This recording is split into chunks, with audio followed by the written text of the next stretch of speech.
Hey there Marvel fans, welcome back to the channel. Today's video is everything we know about the MCU's upcoming Ghost Rider movie. Let's take a look. Finally, he's coming. With a flaming skull and one of the coolest damn motorcycles in comic book history, Ghost Rider is officially heading to the MCU.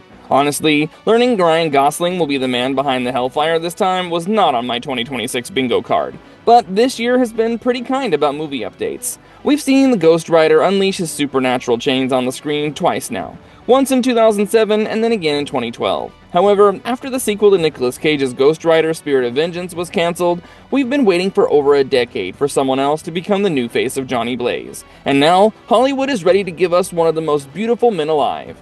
Johnny Blaze first burst onto the pages of Marvel Comics in Marvel Spotlight issue 5 in 1972, but for some reason, he's been waiting outside the door of the Marvel Cinematic Universe ever since. While the two Ghost Rider movies we did get weren't even part of the MCU. But it seems the wait has been worth it because Marvel has announced the new Ghost Rider movie slated for July 28th, 2028.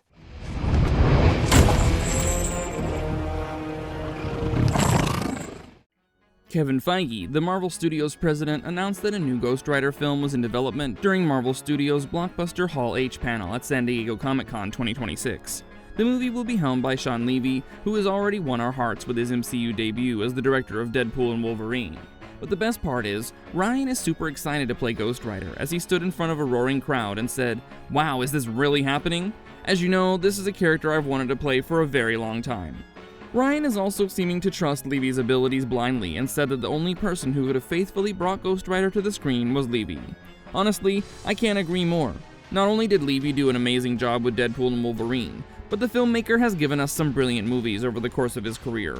Be it the Night at the Museum franchise or the Atom Project, Levy has been pretty consistent. And his producing credits? They're absolutely fire.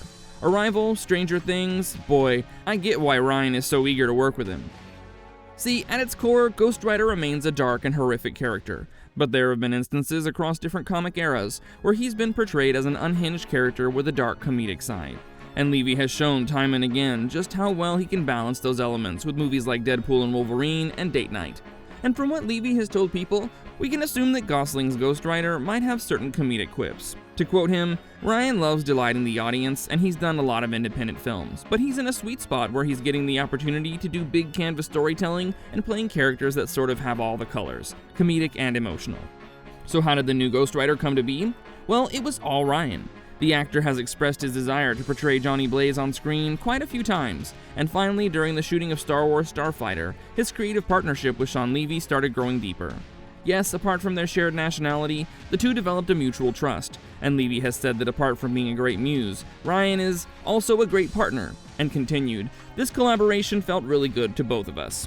Trust developed. We found we brought each other to better work because of each other. So after we wrapped, we just started talking about what else we might do together." That's when Gosling pitched his version for Ghost Rider to Levy, and the director was all in within minutes. He said in the same interview, literally 6 minutes into him telling me about it, I'm like, yeah, let's go. We're doing that. We walked it into Kevin Feige, and here we are. Feige has later revealed that Gosling literally approached them with specific comics, which is so damn reassuring because he seems to know exactly what he wants to do. Even his wife, Eva Mendes, gave us a hint that no one could have been a better choice for Blaze other than Gosling. Soon after the announcement, she took to Instagram to share a fan edit featuring Ryan from The Place Beyond the Pines. The edit uses that iconic opening sequence where his tattooed stunt rider, Luke Glanton, walks through a carnival before climbing into the Globe of Death. But this version adds Kavinsky's night call and the new Ghost Rider logo across his back. And Mendes simply captioned it, "Love Roxy." Aha, the Love Roxy rings a bell, right? Well, Mendes actually played Roxanne Simpson opposite Nicolas Cage in the 2007 Ghost Rider, so she's had a connection to the character long before Ryan came into the picture. Now I have an interesting headcanon. Given how suspiciously well that fan edit works, and the fact that Gosling apparently has certain comics in mind, I feel like he could take some inspiration from Daniel Way's 2006 Ghost Rider run. And honestly, I really hope this was somewhere in the boardroom meeting. Through issues 1 to 19, Daniel Way gave Johnny Blaze a grittier edge and leaned heavily into the kind of raw, sleazy horror that perfectly suits the Ghost Rider. The story follows Johnny as he escapes hell, with Lucifer using him as a way to get back to Earth. So now, Johnny has to track down the devil before he can turn the entire planet into a new hell. And honestly, I really wish this is the version of Ghost Rider Gosling and Levy chase. Let Johnny Blaze be dangerous, a little unhinged, because I would love the movie to feel like it has some dirt under its fingernails. The script will be penned by Jonathan Tropper, who has also written Gosling and Levy's upcoming venture Star Wars Starfighter. While Marvel is keeping the plot and casting details under wraps, you can make an educated guess as to who the devil might be to whom Johnny Blaze will be selling his soul. If you've been keeping up with the TV side of the MCU, you might have already guessed the name I'm gonna take: Sacha Baron Cohen's Mephisto, who was introduced in Ironheart in 2025. Now, before you get too excited, let me warn you that this is purely a speculation because Marvel hasn't confirmed Mephisto's involvement in the movie, nor has Baron Cohen been announced as part of the cast. But considering Johnny Blaze's entire story begins with a deal with the devil, it doesn't seem like too much of a stretch. Now, there are some rumors floating which hint that Ryan Gosling might not be the only A-listed star in this movie, because it seems like Bill Skarsgård's interest in the supernatural cannot be restrained to Derry.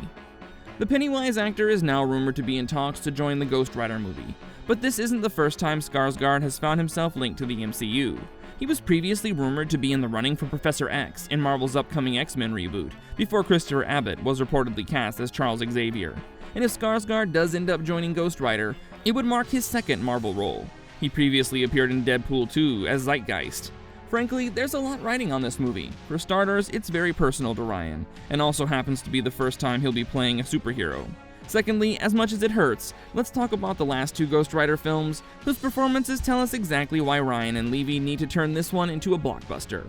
The 2007 film, directed by Mark Steven Johnson, introduced Cage as Johnny Blaze, and though it didn't financially tank, critics and audiences could not be more disappointed.